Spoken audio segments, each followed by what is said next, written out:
Hi friends, Amazon காட்டில் ஆராய்ச்சி செஞ்சு கொண்டிருந்த ஒரு 5 விஞ்ஞானிகள் திடீர்னு தன்னோட தொடர்பை இழக்கிறாங்க. அவர்களோட ரேடியோவுக்கு கடைசியாக ஒரு செய்தி மட்டும் வருது. அது தண்ணிக்குள்ளே இருக்குது, எங்களை பார்த்துக்கிட்டே இருக்குது, நீங்கள் தப்பிச்சு ஓடிடுங்க அப்படின்னு. அதுக்கப்புறம் குழு முழு அமைதியாக வராங்க. இந்த சம்பவம் உலகம் முழுக்க மிகப்பெரிய செய்தியாக மாறுது. அவங்கள கண்டுபிடிக்கிறதுக்கு அந்த 5 விஞ்ஞானிகளை ஒரு சிறப்பு மீட்பு குழு அது அமேசான் காட்டுக்கு அனுப்பப்பட்ட அந்த குழுவில் ஒரு 5 பேர் இருக்கிறாங்க.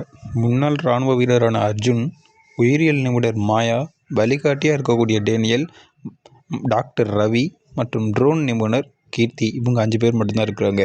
இவங்க எல்லாருமே தண்ணீரில் தான் போகிறாங்க, படகுலே தான் போகிறாங்க. முதல் நாள் ரொம்பவே அமைதியாக தான் போகுது. அதுக்கப்புறம் 2வது நாள் தண்ணீரில் அவங்களுக்கு கீழே பெரிய அலை எழுங்குது. படகு கீழே ஏதோ மிகப்பெரிய உருவம் நகர்ற மாதிரி இவங்க ஃபீல் பண்ணுறாங்க. அதுக்கப்புறம் டார்ச் லைட் எடுத்து எல்லாருமே அடித்து பார்க்குறாங்க, எதுவுமே தெரியவே இல்லை. அந்த நேரத்தில் காடு முழுசுமே ஒரு விசித்திரமான அமைதியாக நிலவுது. அந்த நேரத்தில் அமைதி உண்மையான ஆபத்தோட தொடக்கம் அப்படின்னு இவங்க உணர்கிறாங்க. அடுத்த நாள் பார்த்திங்கன்னா குழு தொடர்ந்து காட்டுக்குள்ளே போய்கிட்டே இருக்கிறாங்க. அதுக்கப்புறம் ஒரு ஆற்றங்கரையில் உடைந்த படகு ஒன்று கண்டுபிடிக்கிறாங்க. அது இந்த காணாமல் போன 5 விஞ்ஞானிகளோட படகு அப்படின்னு கன்ஃபார்ம் பண்ணுறாங்க. அந்த படகுல பார்த்திங்கன்னா வித்தியாசமாக ஏதோ ஆழமாக சுரண்டி வச்ச மாதிரி ஒரு தடயம் கிடைக்கிது.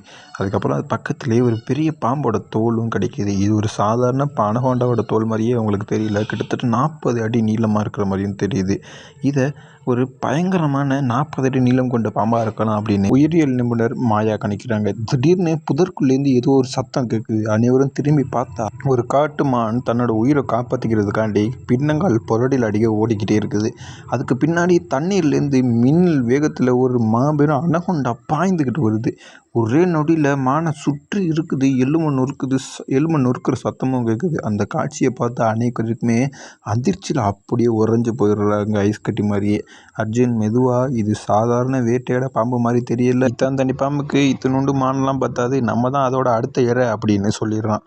அந்த வார்த்தை உண்மையாக போகுது அப்படிங்கிறது யாருக்குமே அப்போ தெரியவே இல்லை.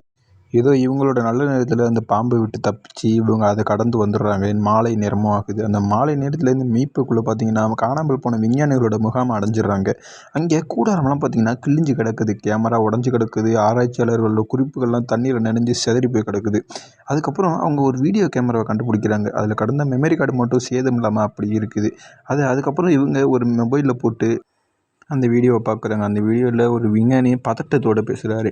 இந்த பாம்பு சாதாரண அனகொண்டா கிடையாது. பல ஆண்டுகளில் யாருமே வராத இந்த பகுதியில் தனியாக வாழ்ந்து இவ்வளோ பெருசாக வளர்ந்து கிடக்குது. இதோட நீளம் மட்டும் கிட்டத்தட்ட 45 அடிக்கு மேலே இருக்கும். நாங்கள் மிகப்பெரிய தப்பு செஞ்சிட்டோம் அப்படின்னு சொல்கிறாரு. சின்ன விளையாடுகள்லேயே ஒரு பயங்கரமான கர்ஜனை கேட்குது. அதுக்கப்புறம் கேமரா கீழே விழுந்துருது. வீடியோவும் முடிஞ்சிருது. முகாமில் மீண்டும் அமைதியாக ஆயிடுது. அதுக்கப்புறம் அந்த அமைதிக்குள்ளே தண்ணீரில் மெதுவாக ஒரு மிகப்பெரிய அலை எழுந்து வருது. வந்த அலை அதே வேகத்திலே திரும்ப போயிடுது. அதுக்கப்புறம் இரவும் வருது. இந்த இரவில் அனைவருமே ஒரு சிறிய தீயை மூட்டி அதுக்கப்புறம் ஓய்வு எடுக்கிறாங்க. இந்த இரவில் இவங்க ஓய்வு எடுத்துகிட்டு இருக்கும்போது திடீர்னு ஒரு மழை வருது. காடு முழுவதும் இருள் சூழ்ந்தது. திடீர்னு அப்படின்னு மரக்கிளைகள்லாம் உடஞ்சிக்கிட்டு விழுவுற சத்தம். திடீர்னு எல்லாருமே டார்ச் லைட்டை எடுத்து அடுத்த லைட் அடித்து பார்க்குறாங்க, எதுவுமே கிடையாது. சில நொடிகள்லேயே மருத்துவர் ரவி இருக்கார் பார்த்தீங்களா, அவர் காணா போயிடுறாரு. ரவி ரவி ரவி எங்கே போனீங்க, ரவி எங்கே போனீங்க அப்படின்னு எல்லாருமே கத்தி பார்க்குறாங்க. அவர் எங்கே போனார்னே தெரியல. ஒருவேளை அனகோண்டா எதுவும் அவர் செஞ்சுருக்குமோ அப்படின்னு சந்தேகப்பட்டு தண்ணியோட அருகில் போய் பார்க்குறாங்க. அவரோட டார்ச் லைட் மட்டும் அப்படியே மிதந்துக்கிட்டு இருக்குது. அந்த நேரத்தில் ஆற்றுக்குள்ளேருந்து பார்த்தா அப்படியே அவரோட ரத்தம் அப்படியே தண்ணி ஃபுல்லாக பரவி கிடக்குது. அதுலேருந்து ஒரு சிவப்பு கலர் கண்ணோட பெரிய கண்ணோட மிகப்பெரிய 45 அடி அனகோண்டா, இவங்க எதிர்பார்க்காத அந்த அனகோண்டா தண்ணியிலேருந்து பீச்சிக்கிட்டு மேலே வருது. அர்ஜுன் இருக்கார் பார்த்திங்கன்னா, அவர் துப்பாக்கியில் சுட ஆரம்பிக்கிறாரு. அதுக்கப்புறம் அந்த அனகோண்டா திரும்பியும் அந்த இருளுக்குள்ளேயே மறைஞ்சு போயிடுது பயந்துக்கிட்டு. இந்த நேரத்தில் பயத்தோட உச்சியில் இருக்கிறவங்க எல்லாருமே முக்கியமான ஒன்றை புரிஞ்சுக்கிறாங்க. நம்ம இங்கே ஒன்றும் வேட்டையாட வரல, நம்ம தான் இந்த மிகப்பெரிய அனகோண்டாட்ட வேட்டையாக மாறப்போகிறோம் அப்படிங்கிறதையும் புரிஞ்சுக்கிறாங்க. அதுக்கப்புறம் எப்படியோ இவங்க இரவை கடந்துடுறாங்க. அதுக்கப்புறம் விடியற் காலையும் வருது. வழிகாட்டியாக இருக்கக்கூட அர்ஜுன் பார்த்திங்கன்னா இந்த குழுவை உயரமான ஒரு மலை குன்றுக்கு அழைச்சிட்டு போகிறாரு. ஏன்னா அது ஆற்றங்கரையிலே இருந்தால் அது நம்மளை தாக்கிடும், உயரமான இடத்துக்கு போவோம் அப்படின்னு சொல்லி மலை குன்றுக்கு அழைச்சிட்டு போகிறாரு. சில மணி நேரங்கள் நடந்த பிறகு மாயா தரையிலிருந்து மிகப்பெரிய பாம்பை தடயங்களை கண்டுபிடிக்கிறார். அந்த தடயங்கள் திடீர்னு மறைஞ்சு போயிடுது. எப்படி சாத்தியம் அப்படின்னு கீர்த்தி கேட்டான். அந்த நேரத்தில் மேலேருந்து மரக்கிளை ஒன்று மெதுவாக அசையுது. அனைவரும் மேலே பார்க்குறாங்க. 45 அடி நீளமுள்ள மிகப்பெரிய அனகொண்டா மரக்கிளையிலிருந்து சுருண்டு கிடக்குது. அது மின்னல் வேகத்தில் கீழே பாயுது. டேனியல் வாளால் தூக்கிட்டு தரையிலிருந்து வீசுகிறது. அர்ஜுன் சுட்டான். குண்டு பாம்பின் உடலில் படுது. கோபம் அடைந்த அனகொண்டா பயங்கரமாக சீறிக்கிட்டு காட்டுக்குள்ளேயே மறைஞ்சு போயிடுது. அப்போ மாயா உயிரியல் நிபுணராக இருக்கக்கூடிய மாயா சொல்கிறா, அதுக்கு காயம் ஏற்பட்டிருக்கு, அதனால் அது இன்னும் ஆபத்தானதாக மாறும் அப்படின்னு சொல்கிறா. இப்போது குழுவில் வெறும் 3 பேர் தான் இருக்கிறாங்க. அவங்க பழைய ஆராய்ச்சி நிலத்தை ஒன்று கண்டுபிடிக்கிறாங்க. அங்கே டீசல் ட்ரம்மு கிடக்கு, கயிறு கிடக்கு, பழைய ஜெனரேட்டர் கிடக்கு, எல்லாமே கிடக்கு. அப்போ அர்ஜுன் ஒரு திட்டம் போடுறான். இதை கொல்ல முடியலைனாலும் ஒரு பெரிய வெடிப்பில் இதை சிக்க வைக்கலாம் அப்படின்னு சொல்கிறான். அனைவருமே உயிரை பணையம் வச்சுக்கிட்டு பொறி அமைக்க தொடங்குறாங்க.